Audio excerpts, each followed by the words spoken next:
Sound system लगाएं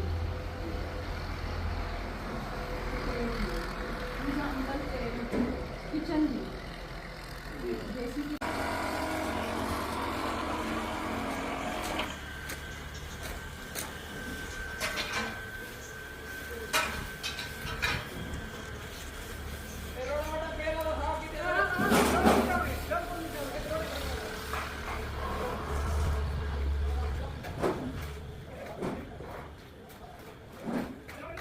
अच्छा है, मैं तो वायरल थी वे तो।